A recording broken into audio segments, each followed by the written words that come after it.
Hello, everyone. Welcome to another AI4 webinar. We are so excited to have you here today. And today's webinar is presented by Sama. So before we get started, I just have one quick housekeeping item. Please make sure you put all of your questions in the Q&A box as opposed to the chat. This is the best way for us to organize your questions so that we can get to as many as possible. So thank you in advance for putting those Q&As in the Q&A box.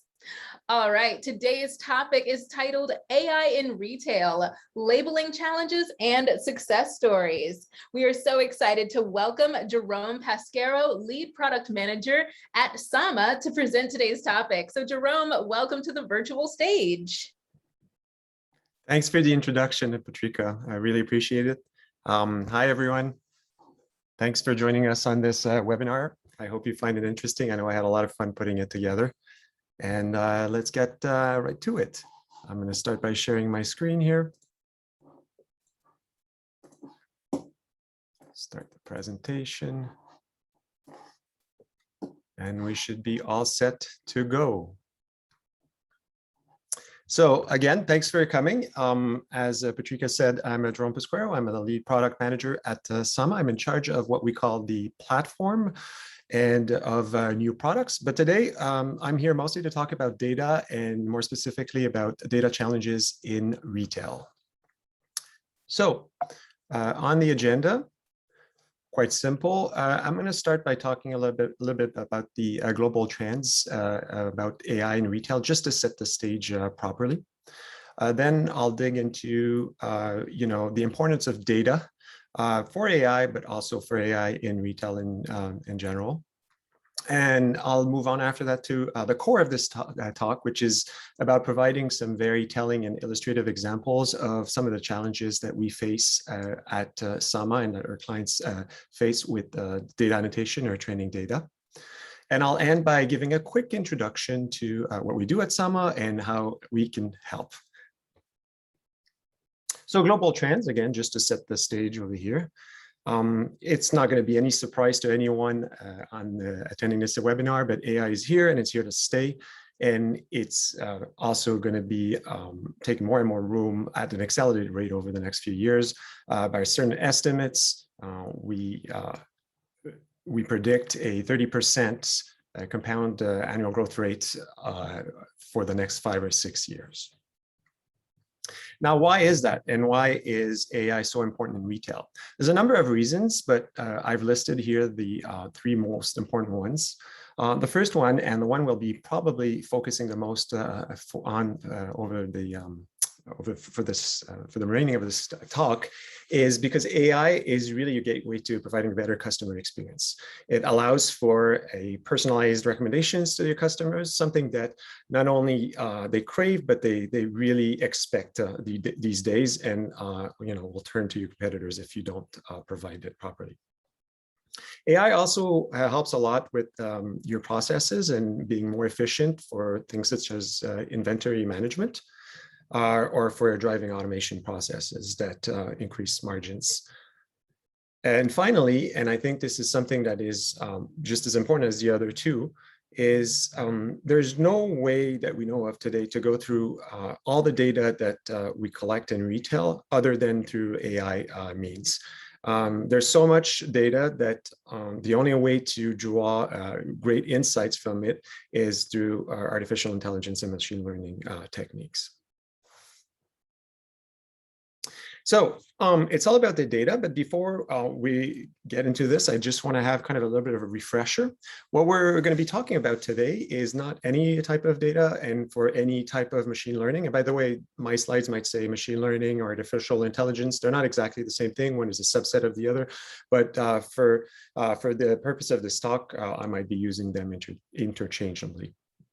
So we're going to be focused on supervised learning, where you still need to have labeled or annotated data to train your models, and because that's how your models learn what to predict once they're in production. It's a big part of machine learning. It's not the only part, but it's also, in my opinion, the most interesting part these days. As a refresher, what are we talking about here?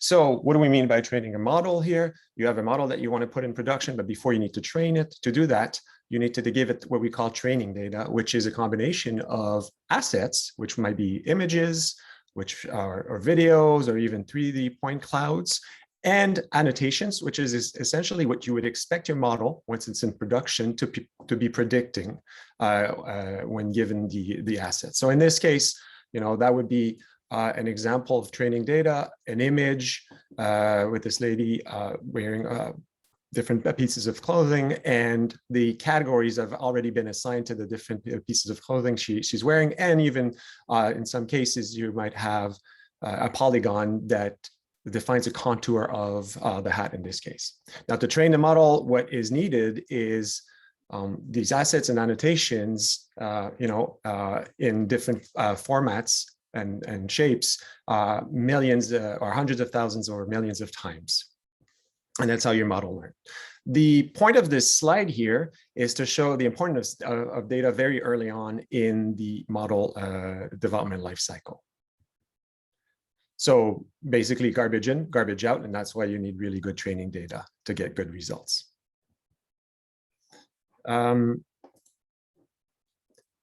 Here is the next phase. Once you have your model that's trained, you still need to be able to test it. And in order to test it, what we typically do is we put together a test data set and with what we call ground truth annotations. And then we can compare the predictions that come from the model with the ground truth annotations to assign an accuracy metric to your model. And again, here data is key and training data is key, because if your test data set is not representative of the data that you would be expecting in production, or if your ground truth annotations, which is kind of the answers to the questions over here, are not properly done, then you're just not assessing your model properly. You're not assessing it for the right reason. Finally, once you're ready, you can put it in production. Whoops, so here I covered this part already. You can put your model in production. And here again, data is really at the core of everything. One typical problem that we often see is data drift, is that even if your model is performing as expected, your data might change at some point. Think of if you're, for instance, in retail, then you might be introducing new products to your product line. And those are images of products that your model has never seen in the training phase, so it won't be able to recognize them. So I like to say that your model is never as good as the first day that you put in production. And then after that, it will slowly degrade in performance, mostly because your data is changing ever so slightly every day. Another way to take a look at the importance of data is just to consider how much time the ML engineers or the data scientists spend on just any data related tasks. And by certain accounts, it's up to 80% of the time that is just spent on the data itself, either cleaning it, labeling it, augmenting it, et cetera, et cetera. The point of these previous slides and the takeaway message basically is it's all about the data. And if you've noticed, I barely talked about the model, what it does, its architecture, et cetera, et cetera. It's not to say that it's not important. It's just that models are becoming more and more, off the shelf, and your competitive edge is going to reside in how you treat your data and what kind of data you use to, and how you use it to train your models. Okay, data annotation challenges. So this is what I suggest for the next few slides. Well, first, I'm going to go through a very simple AI model lifecycle, and then from the data point of view again, and then we'll go through examples, very illustrative examples at each of these phases. But before, I think it's a good idea to just go through a refresh over here. Typically, what you want to do as a retailer is collect some data. Then after that, you might acquire that data, you might collect it, you might generate it. But what typically happens is that you end up with a lot of data and you need to prepare it for annotation. Now, most of the time you have a limited budget or a fixed budget. You might not be able to send all of that data for annotation. So there is a phase around data preparation, which has to do also with like picking the data with the most value that you want annotated. Then there's this phase of the annotation. That is the core of our business at Sama, though we do offer products and services and all the other ones as well. Once your data is annotated, you have the output of this is your training data. You can start using it to train your models. The first time you train your models, a few couples of times, they won't be perfect. And that's why there's another phase after that where you might need to add more data. You might need to correct some of your annotations. You might need to change a little bit just the annotation strategy that you have, just to tune your model in some of these classes or some of these use cases where it's not performing very well yet. And then once you're ready, you can put it in production, and you're not done. As we saw with the data drift, you still need to monitor and baby your model because it will degrade with time, mostly because your data is changing. Okay, so here are some of the questions that we get from our clients. And along the questions, I'll just come up with some of the recommendations we have for dealing with these issues and challenges. The first one is in the data collection phase, and it has to do with the data. This one is not specific to AI only or even to retail, but I still thought it was a good idea to cover it. So how do I collect and store my training data? We know it. Data can come from different sources. It can be extremely noisy. It can be messy. Sometimes you don't have the right data. Sometimes it's not ready for you. Sometimes that's PII information, et cetera, et cetera. What I've typically seen over the last few years is often executive level coming with a mission to extract value from the data that has been collected over the last few years. There's usually typically been a big investment in collecting and storing all that data, and now the executive level wants to see a return on investment. What we recommend at Sama is go the other way around, because otherwise you're going to be find the whole process overwhelming, and you might not be addressing the right business needs. So what we recommend is to identify your business objectives right from the get-go, and then to work your way back to the data requirements. Now, some of the data you might not have, some of it you might have, but at least now you have a clear path to business success, as opposed to the other way around. How much data do I need, and when do I need it? In this case, like in a lot of the cases in machine learning and retail, we are faced with a long tail problem. So in this case, if you're talking about trying to improve relevancy of your search engine, for instance, in your retailer, you might have tens of thousands, hundreds of thousands, or even millions of products that you have. But only about 20% of those products account for over 80% of the searches and the frequency of the year. So where do you start? Our recommendation is to start by focusing on a subset of the data, and probably the one that's in the head over here, and to work your way through the long tail, but in a methodical way, slice by slice. But get your results quickly with what really matters the most at first. So I do have an example about this. We work with Walmart. We've been working with Walmart for quite a while, great partners. What they are trying to do constantly is to try to improve their search relevancy, and always looking for a better way to provide and improve the customer experience.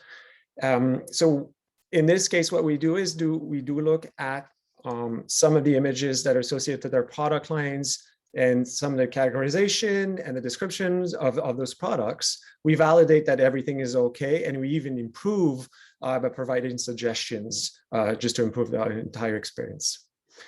Now, we didn't start by doing this with there are millions of products. We started with like a few products and a few categories, and with time we've been adding more categories. I think now in the tens of thousands of categories, or even more than that, where we started only with a couple thousand.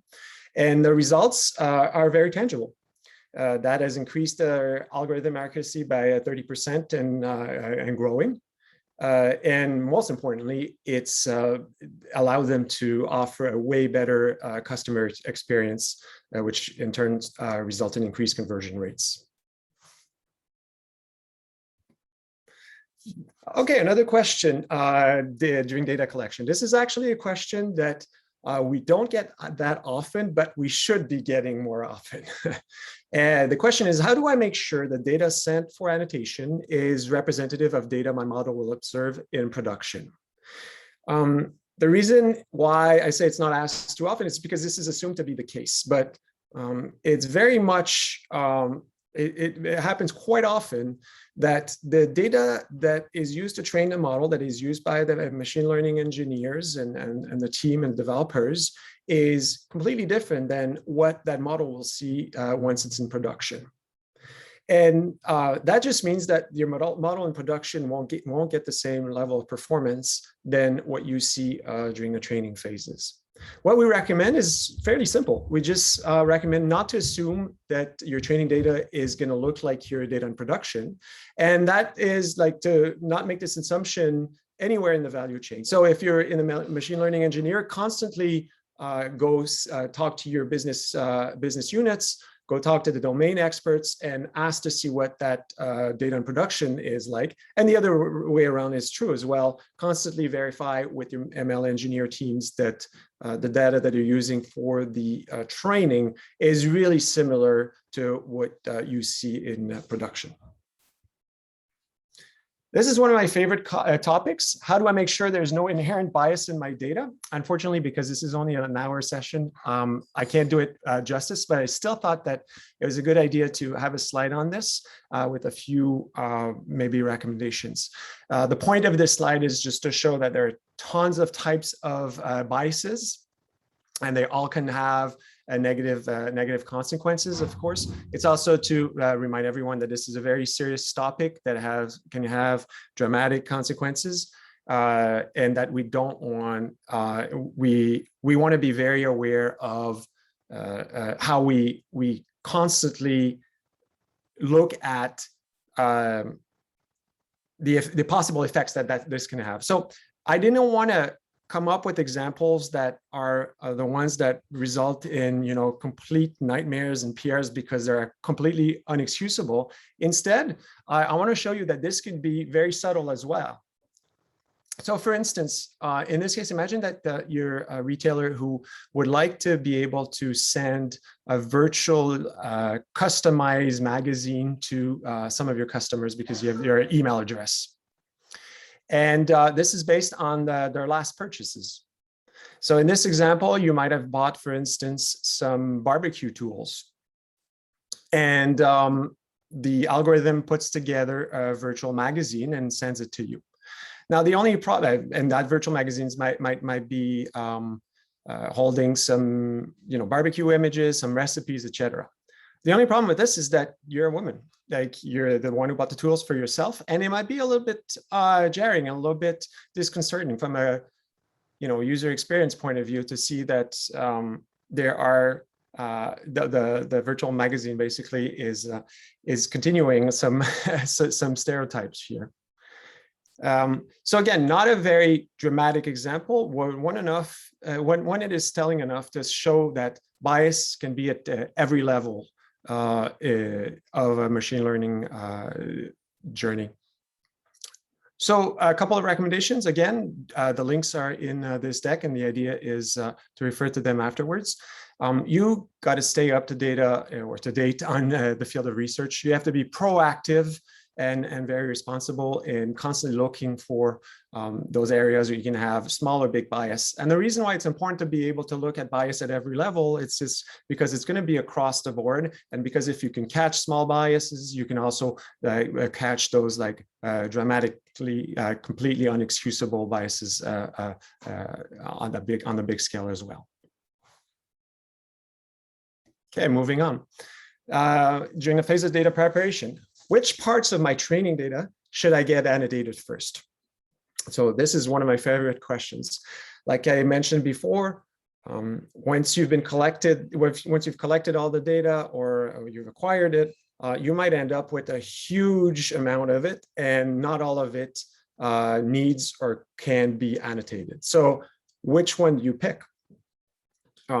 What's shown over here is an example of a children's toy retailer, and they have images of a number of their toys basically, but they don't know where to start and which of these images should be annotated first. The dots that you see here in the background, each of them might represent a particular image. So we do have techniques, products, and algorithms to classify the different types of images, to cluster them, and then to rebalance it so that you can send a really nice balanced data set to be annotated with images that hold the most information for the models to learn from once you're training them. Our recommendation is always to prioritize annotation that data that is well distributed across your whole pool of data, and that most importantly holds the richest information first, so your model can get to good performance and accuracy as fast as possible. Of course, again, use production data whenever possible. In some special cases, that's not going to be enough. So in this particular example, we might have identified a cluster of very similar action figures over here. The only issue, and it's true, they're similar, same color, same height, same kind of shape. The only issue over here is that they come from two different competitors, and that's just not going to be acceptable. So they need to be annotated with an extra level of care. How do you deal with these special cases? So there are a number of techniques. One that we really like a lot, and for which we have tools, is called a similarity search, where you can pre-process or process your entire data set and come up with images that are going to look very similar to these ones over here. And the advantage of that is once you have that subset of similar images, you can annotate, you can focus your annotation efforts on only looking at these images, return images, as opposed to your entire data set. A subset over here might just be a few hundred images, whereas the complete one, which might be tens of thousands or even hundreds of thousands of images. So it's a way to streamline your process and to get the quality faster. Our recommendation is to pre-process your data so you can perform similarity searches on your pool of data whenever it's relevant. During the data annotation phase, what kind of labels do I need, and to what degree of quality? So what's shown on this slide over here on the extreme left side here is a polygon annotation of a motorcycle that has, I think, over 100 points. On the other side, we have an annotation that is a lot more coarse that only uses a bounding box to identify where the motorcycle is. And then we have another one in the middle that is kind of in between the two.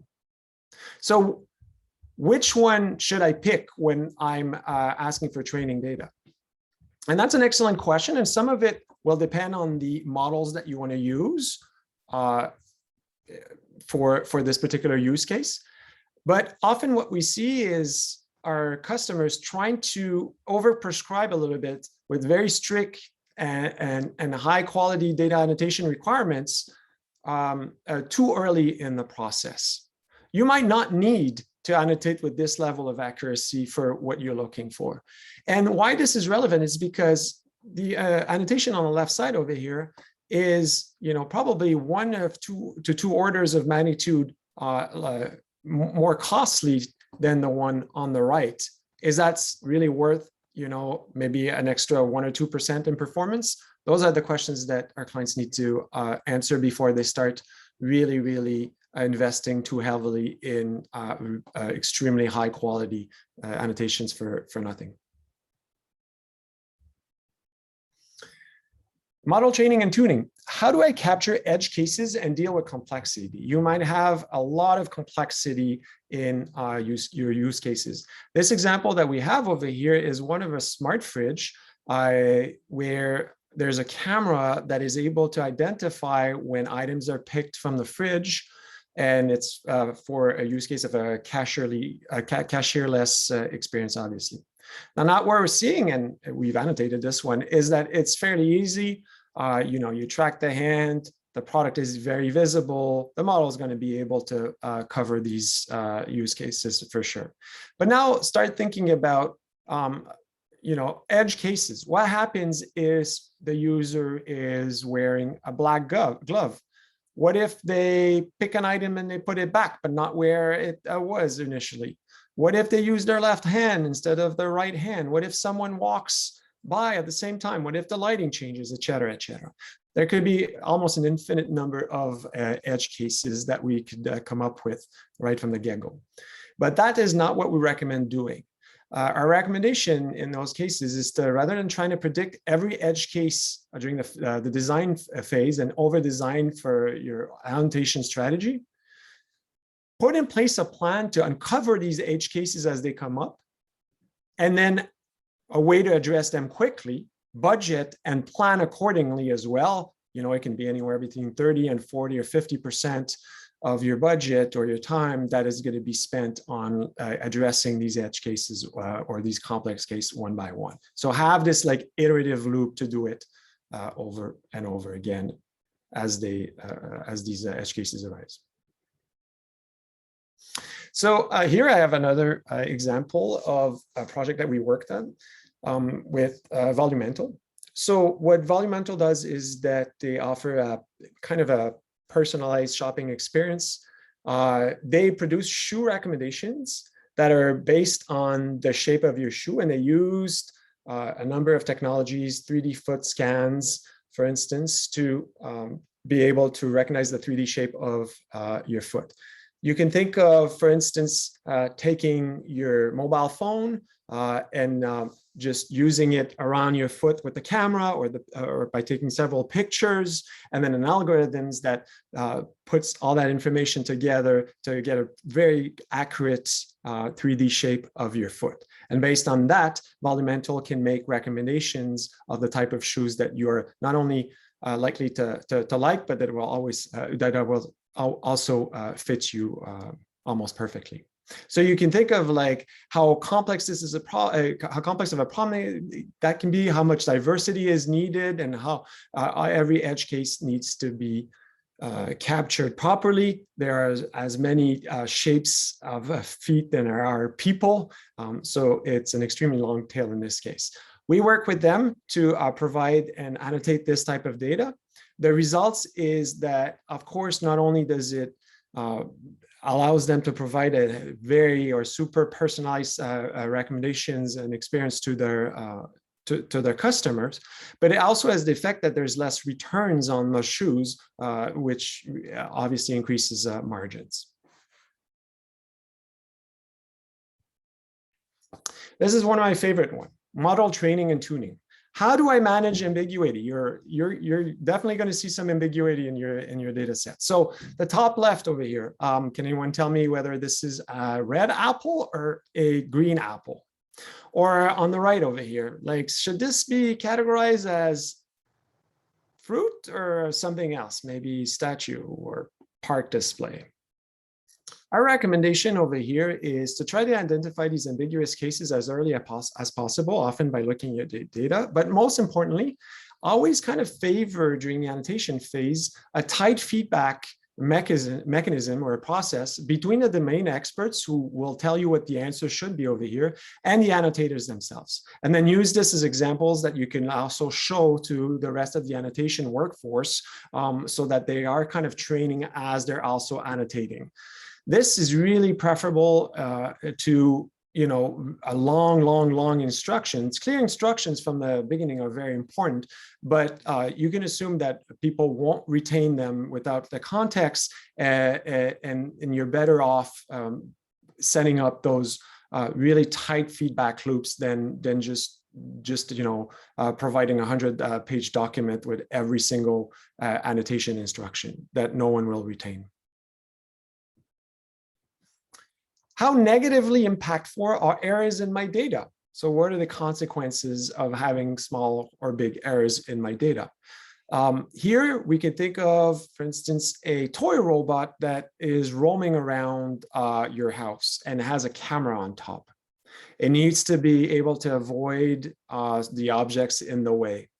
So if the algorithm and the robot make a mistake and confused a shoe for a sock and doesn't get the boundary of the shoe, 100% perfect, that's not as negatively impactful or negative, or the consequences are not as negative as if it doesn't identify a child sitting on the ground, for instance.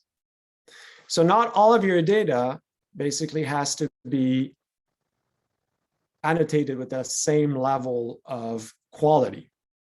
Our recommendation is try to figure out, what your models absolutely need to get right, and then you work your way back to applying your most strict quality requirements on the data that will that pertains to.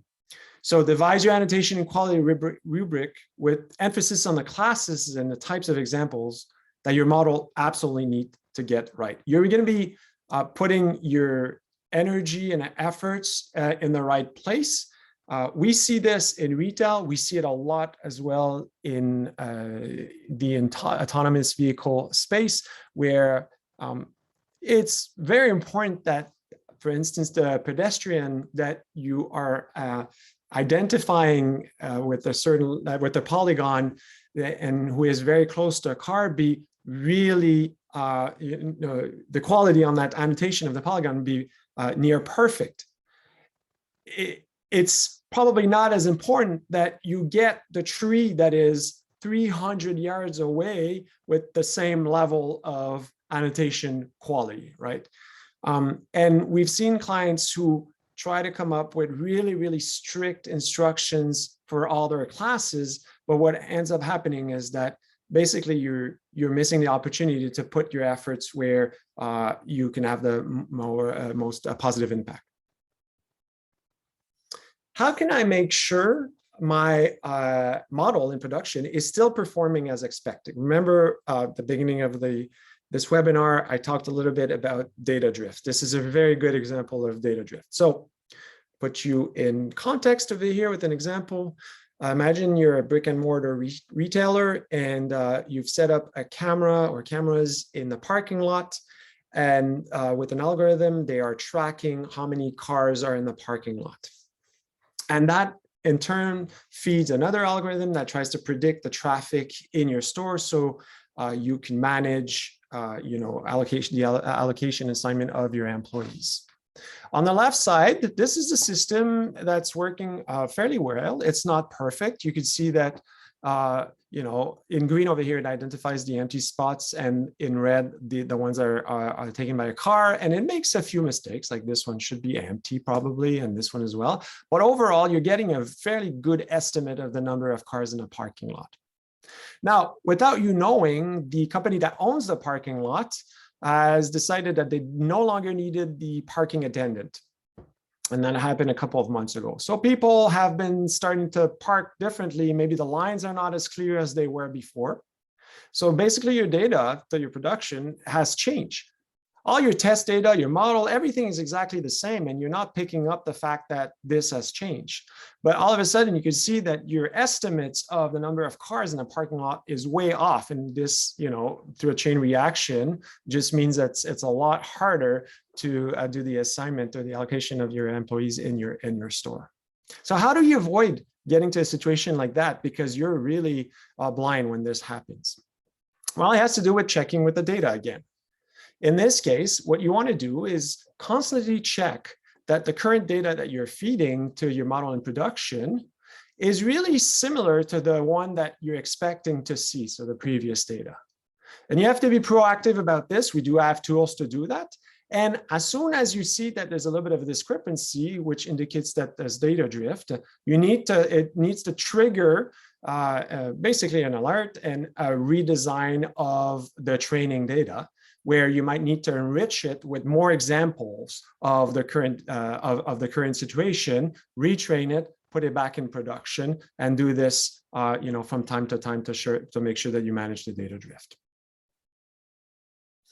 So I think we've covered quite a lot of different challenges. Now, I'm at the part of the talk where I will introduce you to a little bit more of what we do at Sama and how we tackle those. So, like I said, Sama is really, we really specialize in data annotation. We also do data preparation, and our expertise in making sure that we get the right amount of quality at the right price at the output. For that, we have a number of tools. Our goal, and I won't go through all these tools separately, but our goal is always to let you focus on what really matters to your business, which is usually our business imperatives and business initiatives and business objectives, and let us manage everything that has to do with the data and the workflow of the data and the annotation part of it as well. So what is the Sama difference? And why do we think we do a better job than others at this? Well, one main point is that we have our own workforce of agents. They're specialized and they're trained because they work for Sama. We have the luxury of having complete control over their training and over how we can manage quality at every step of the entire process. We do have tools for obviously quality assurance. We use, for instance, sampling, and we can go very granular in how we evaluate and correct for quality. We also offer tools for our clients to do some of their the QA sampling themselves if they are interested in contributing to this whole workflow. Of course, we also have automated ways of assessing quality and of correcting some of it that can be corrected programmatically. So it's a combination for us of training, processes, and measurements, so that and tools, obviously, so we can get to the best quality as fast as possible. Our business is one where we provide training data to our clients so that they can train their models. We can help them with training those models as well. And but we also, if you want, drink our own champagne, because we really believe that AI is changing, is going to continue to change the world. We have our own in-house AI and ML teams who have been assigned the mandate to come up with machine learning algorithms that help during the annotation. The idea is to increase efficiency, to increase accuracy and quality. We really believe in a human-in-the-loop approach where AI models can really take on the most tedious work from the agents, and then the agents can work on the results of that to focus on the most cognitively loaded parts of the tasks, and on the parts that models today are not able to tackle through machine learning. Like I said, we have our own workforce of agents that allows us to really control and the training and be able to ramp them up to certain levels of efficiency that we want, depending on the case. You might have noticed that during my whole talk, I was talking about these closed loop but quick feedback loop that allows you to identify problems early and tackle them very efficiently, and then move on to the next one as they arise, those problems.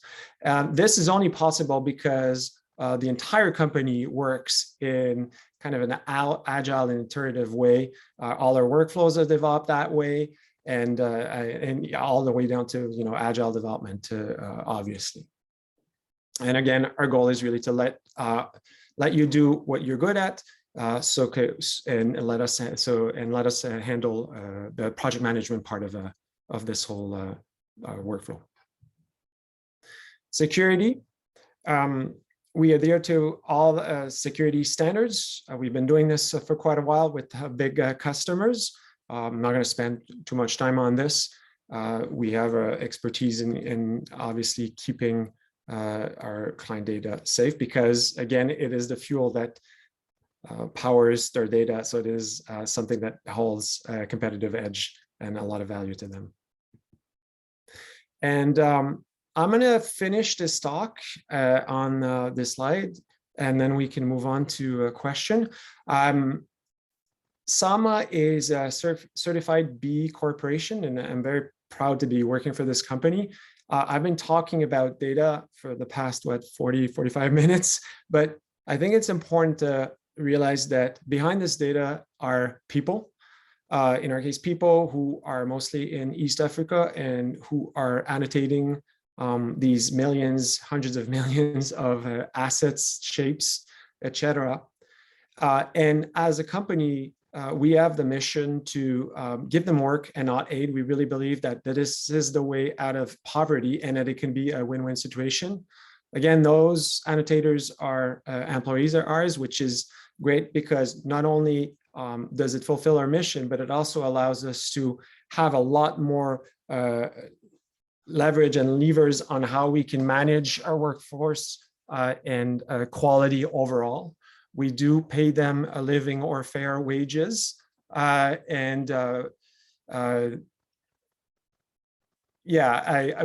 really believe that there is a way to to not make this a race to the bottom, and to fulfill our client needs in an ethical way.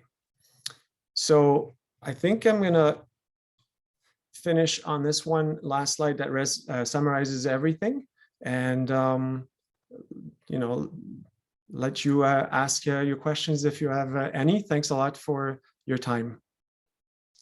Wow, Jerome, this was awesome. And we have a couple questions that have come in, so we'll start with those. And for the audience, please feel free to put your questions in the Q&A box so that we can direct them. So the first question is, I heard you just raised Series B funding. What's next for Sama? So that's about that. Thanks for asking that, whoever asked that. Yeah, it was announced last week. We raised $70 million. Basically, it's to continue doing what we do, but maybe also with more of a product approach to everything we do, because that's how we're going to scale. Again, our objective is to continue growing our workforce in we have more than one objective, but one of the objectives is to continue to grow our workforce in East Africa and throughout the world, and at the same time to cater to our client needs. We want to invest a little bit more, obviously, into these AI and algorithms to help with the annotation as well, and do it at a much bigger scale than we can today, because we've been very successful at it so far. That's amazing. Congratulations on that. I know that's a big deal. So the next question is, are there any other industries aside from retail that you cover? Yeah, we do. We do cover a number of other industries. I mentioned, for instance, transportation. Retail is still an important one for us. We have consumer media as well, robotics and manufacturing, for instance. And I think we are looking at biotech and medical as well. So as you can tell, there are some specificities, obviously, about the data itself and how it needs to be labeled, but there are also a lot of overlaps in terms of like the different industries, because the expertise is really can be really exportable from one vertical to the next. That's awesome. Audience, any other questions you want to ask before we wrap it up today? This has been incredible, and thank you so much for giving us such detailed examples. I know I've learned a lot, and I know this audience is giving you a huge virtual round of applause. Thank you, everyone. Right. Yeah, it looks like those are all of our questions for today. Jerome, anything you want to add before we wrap up today?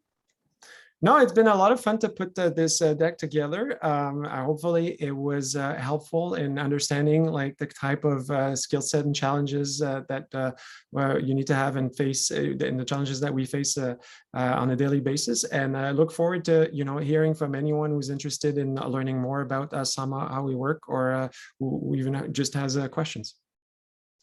Awesome. Well, thank you so much. This has been incredible. We really appreciate you taking time to share all of this amazing information with us. And for the audience, thank you for your participation today. We hope you've enjoyed this incredible content brought to you by Jerome and Sama. And we'll be around with future events, so please keep an eye on your emails to learn more about what's coming up at AI4 and what's coming up with Sama. Thanks again and have a wonderful day.